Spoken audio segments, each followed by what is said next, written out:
श्री शिवाय नमस्तुभ्याम। हर हर महादेव, जय महाकाल। कैसे हैं आप सभी लोग? देखिए, आप सभी को पता है कल है अमावस्या का बहुत ही पवित्र सा दिन और ये अमावस्या है देव पितृ अमावस्या। और इस दिन अमावस्या के दिन आपको करना है स्वधा वाला उपाय। देखिए, एक स्वधा वाला उपाय होता है जो कि आपको एकादशी के दिन करना होता है और एक ये स्वधा वाला उपाय है जो आपको अमावस्या के दिन करना होता है। अगर आपके घर में किसी भी तरीके का कोई दोष है, चाहे पितृ दोष हो, काल सर्प दोष हो, किसी भी तरीके का कोई दोष है जिसकी वजह से परिवार की उन्नति नहीं हो रही है, परिवार का मान सम्मान नहीं बढ़ रहा है, एक के बाद एक समस्या परिवार में आती ही चली जा रही है, परेशान हो रखे हो, घर में जाने तक का मन नहीं करता है, तो समस्त समस्याओं को खत्म करने के लिए मात्र एक छोटा सा उपाय, इस देव स्वधा वाले उपाय को एक चावल के दाने से आप सभी लोगों को अमावस्या के दिन जरूर करना है।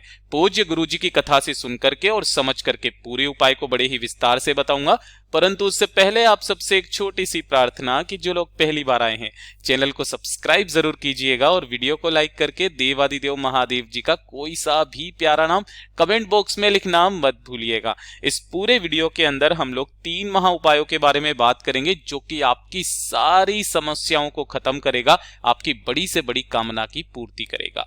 तो ध्यान से सुनते चले जाना, समझने की कोशिश करना। सबसे पहले बात करते हैं पहले वाले उपाय की, जो कि आपको देव स्वधा वाला उपाय करना है। देखिए, अगर आपके घर में कुछ भी अच्छा नहीं चल रहा है, किसी की वजह से कोई दोष है, जैसे कि कोई पितृ दोष है, किसी ने कह दिया कि आपके घर में कोई पितृ दोष है, या फिर कोई काल सर्प दोष है, किसी भी तरीके का कोई वास्तु दोष है, कुछ भी है जिसकी वजह से परिवार की उन्नति नहीं हो रही है, परिवार का मान सम्मान नहीं बढ़ रहा है, घर में धन नहीं आ रहा है, क्लेश बहुत ज्यादा होता है, एक के बाद एक समस्या आती ही चली जा रही है, तो इस अमावस्या के दिन आपको लेना होगा एक चावल का दाना। जो आप एक चावल का दाना लोगे वो कैसा होना चाहिए? अक्षत होना चाहिए, जो कहीं से भी खंडित टूटा फूटा ना हो। ठीक है, और किसी भी समय कर सकते हो। आपको क्या करना है, परिवार के किसी भी एक व्यक्ति को अपने दाहिने हाथ की हथेली पर इस तरीके से एक चावल का दाना रख लेना है। रख लोगे, रखने के पश्चात आपके घर में जहां पर भी पानी पीने का स्थान है, देखिए आपकी जो मॉड्यूलर किचन है, अगर वहां पर आरओ सिस्टम है तो आरओ सिस्टम के पास चले जाइए। जहां से आप पानी पीते हो उस परिंदे के पास, ये परिंदा जो होता है ना, ये आपके पितरों का स्थान होता है।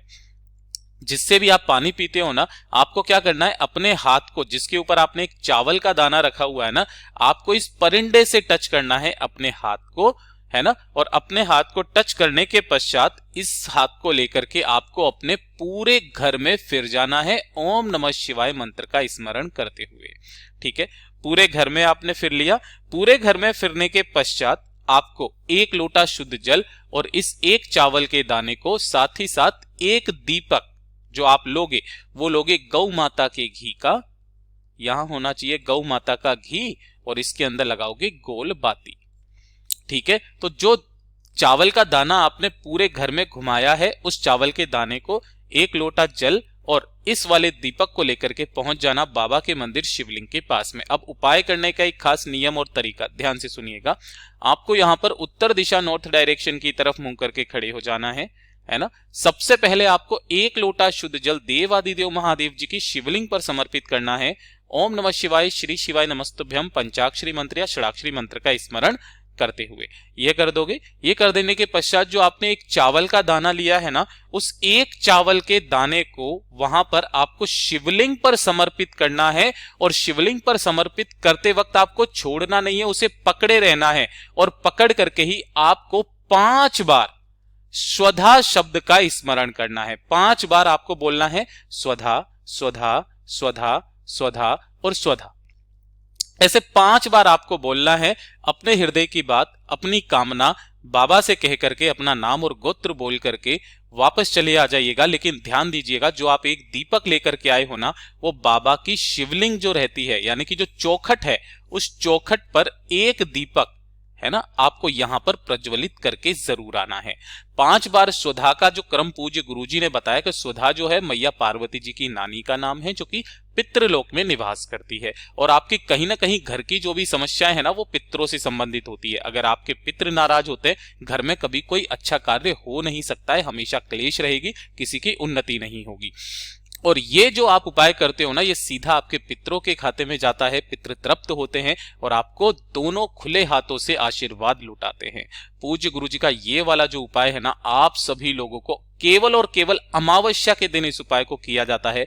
कल जरूर कीजिएगा, आपके घर की समस्त परेशानियां खत्म हो जाएगी। पूज्य गुरु जी ने कहा आपको किसी भी कोई बड़े पंडित को बुलाने की जरूरत नहीं है कि भैया हमारे यहाँ पर पितृदोष का कुछ है तो पितृदोष हटाइए, ऐसा कुछ भी नहीं है। आप सिर्फ इस वाले उपाय को अमावस्या के दिन करना स्टार्ट कर दीजिए। बहुत अद्भुत उपाय है, जरूर कीजिएगा। बात कर लेते हैं दूसरे वाले उपाय की। ये जो दूसरा वाला उपाय है, किन लोगों को करना है? देखिए, अगर आपकी किस्मत आपका साथ नहीं दे रही है ना, बुरा वक्त आपका पीछा नहीं छोड़ रहा है, दुर्भाग्य आपके पीछे लगा हुआ है, जिस कार्य में आप हाथ डाल रहे हो सफलता नहीं मिल रही है, शनि महाराज जी के कारण कभी कोई बड़ा भारी रोग हो गया है ना, अच्छे काम करते करते बुरा हो जाता है, तो इस अमावस्या के दिन या फिर किसी भी शनिवार के दिन इस वाले उपाय को कीजिएगा। देखिए, आपको जाना होगा कहां पर? किसी भी पीपल के पेड़ के पास। जैसे ही आप यहां पर जाएंगे तो पीपल के पेड़ की जो छाल होती है ना, इस छाल को थोड़ा सा आपको छील करके घर पे लेकर के आना है, इसे ग्राइंडर में पीस करके छान करके और इस तरीके से पीपल की छाल का चंदन आपको निकाल लेना है। ये किसका है? पीपल का चंदन, ठीक है। और इस चंदन को लेना, 1 लोटा शुद्ध जल अपने घर का लेना, केवल ये दोनों चीजें लेकर के पहुंच जाना बाबा के मंदिर शिवलिंग के पास में। जैसे ही आप यहां पर पहुंचोगे, उत्तर दिशा नॉर्थ डायरेक्शन की तरफ मुंह करके खड़े हो जाना, ठीक है। सबसे पहले 1 लोटा शुद्ध जल आपको यहां पर समर्पित नहीं करना है, ये चीज ध्यान दीजिएगा। आपने जो पीपल की छाल का चंदन लिया है ना, उस पीपल की छाल के चंदन से आपको शिवलिंग का अच्छे से अभिषेक करना है ना। पूरी की पूरी शिवलिंग पर पीपल की छाल का चंदन आपको लगा देना है।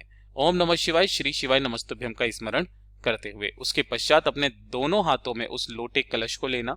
सबसे पहले अपना नाम और गोत्र बोलना। नाम गोत्र बोल करके आपको अपनी कामना करनी है कि मेरी किस्मत साथ नहीं दे रही है, शनि महाराज जी के कारण कभी कोई बड़ा भारी रोग हो गया है, बहुत ज्यादा दुख में जीवन बीत रहा है, सफलता नहीं मिल रही है। पूज्य गुरु जी ने कहा था कि लोगों को शनि लगता है ना, और शनि को शिव लगता है। जो शिव की वंदना करते हैं, जो हनुमान की वंदना करते हैं, उन्हें कभी शनि परेशान नहीं करता है।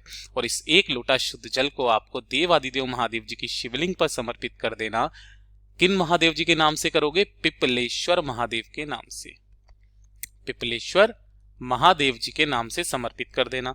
समर्पित कर देने के पश्चात इस वाली शिवलिंग पर जो आपने ये पीपल की छाल का चंदन लगाया है ना, इसका थोड़ा सा चंदन आपको निकालना है और अपने मस्तक पर, कंठ पर इसका एक एक टीका लगा लेना है। कोशिश करना कि अगर आपने यहां पर जल समर्पित कर दिया है तो बहुत अच्छी बात है, जितना चंदन आप यहां से निकाल सको उतना चंदन आप निकाल लेना। गुरुदेव ने कहा कि जब आपने 1 लोटा शुद्ध जल समर्पित किया है, उससे पहले आप थोड़ा सा चंदन शिवलिंग पर लगा करके अपनी कटोरी में इकट्ठा कर लीजिए। जिस भी विशेष कामना के लिए जाएं, उस चंदन की बिंदी को लगा करके जाएं, आपको उस कार्य में सफलता जरूर मिलेगी और उसी वक्त से आपका भाग्य सुधरने लगेगा। पूज्य गुरु जी का बहुत ही अद्भुत और अचूक उपाय है, जरूर कीजिएगा। अब बात कर लेते हैं तीसरे वाले उपाय की। ये जो तीसरा वाला उपाय है ना, देखिए किन लोगों को करना है, ध्यान से सुनना। ये वाला सबसे अद्भुत उपाय है और ये उपाय जो होगा वो आपको करना होगा आपके घर की माता, बहन, बेटी को या आपकी घर की बहू को, ठीक है। देखिए, आप सबको पता है कि अमावस्या का जो दिन होता है वो पितरों को समर्पित होता है ना। आपको एक दीपक तैयार करना है। ये जो दीपक होगा ना, ये कैसा होगा? लंबी बाती का। पितरों को हमेशा लंबी बाती का दीपक लगाया जाता है, ठीक है ना। लंबी बाती का एक दीपक लेना और इसके अंदर भरना गाय का घी। और ध्यान रखना, पितरों के दीपक में या तो सरसों का तेल या फिर आप गाय का घी काम में लेंगे, गलती से भी भैंस का घी काम में मत लेना पितरों के लिए, ठीक है। तो आपको एक दीपक ऐसे तैयार कर लेना है। 1 लोटा शुद्ध जल आपको लेना है, एकदम ताजा जल। और लक्ष्मी के तौर पर आपको लेना होगा एक सिक्का। आपको चाहे 1 रुपए का सिक्का मिल जाए, 2 का मिल जाए, 5 का मिल जाए, 10 का मिल जाए, जो सिक्का मिल जाए वो ले लेना, है ना। और अमावस्या के दिन किसी भी समय, देखिए शाम से पहले आपको ये उपाय करना है। आपके घर की जो भी स्त्री है ना, उसे आपको जाना है किसके पास? आपके घर में जहां पर भी तुलसी जी का गमला रखा हुआ है, ठीक है ना। अब तुलसी जी के गमले के पास जाकर के आपको सबसे पहले क्या करना है, जो एक दीपक आपने लंबी बाती का लगाया है, उस एक दीपक लंबी बाती को यहाँ पर प्रज्वलित करना। और इस बत्ती का जो मुख रखोगे ना, वो किस दिशा में रखोगे? दक्षिण दिशा की तरफ। ये चीज ध्यान रखना, दक्षिण दिशा की तरफ इसको रखना और अपने दोनों हाथों में जो आपने एक कलश लिया है ना, इसी कलश के अंदर 1 रुपए का सिक्का डाल करके आपको ये वाला जल तुलसी जी के गमले में समर्पित करना है। अब समस्या ये आ जाती है कि इस बार की जो अमावस्या है वो किस दिन है? रविवार के दिन, ठीक है। और रविवार के दिन तुलसी जी में जल नहीं चढ़ाया जाता है, ठीक है ना। तो कोशिश करना कि अगली आने वाली जो भी अमावस्या हो उस दिन इस वाले उपाय को जरूर करना। इस वीडियो का सबसे अचूक उपाय है ये। केवल दीपक आपको यहाँ पर लगा देना है और जो एक सिक्का है उस एक सिक्के को, केवल एक सिक्के को, जल समर्पित नहीं करना है, एक सिक्के को इसके अंदर आपको डाल देना है अपनी कामना कहने के पश्चात। आपकी जो भी कामना है, धन संपदा की, वैभव को बढ़ाने की जो भी कामना है, वहां पर खड़े खड़े अपने पितरों से निवेदन करना, बाबा से निवेदन करना और वापस चले आ जाइएगा। अगर अमावस्या रविवार के दिन की नहीं पड़ती है, किसी और दिन की पड़ती है, तब आपको इस कलश में ही इस सिक्के को डाल करके जल को इसकी जड़ों में समर्पित करना होता है, ठीक है। ये वाला उपाय आपको अपने घर पर ही करना होता है। आपके घर की जितनी भी समस्याएं होती है खत्म हो जाती है। पूज्य गुरुजी ने जैसा अपनी कथाओं में बताया वैसा आसान भाषा में आपको बताने का संपूर्ण प्रयास किया। वीडियो अगर पसंद आया हो तो लाइक जरूर करना, साथ ही साथ चैनल को सब्सक्राइब जरूर कीजिएगा। मैं आपसे मिलता हूं अगले वीडियो में, तब तक के लिए ओम नमः शिवाय, जय महाकाल।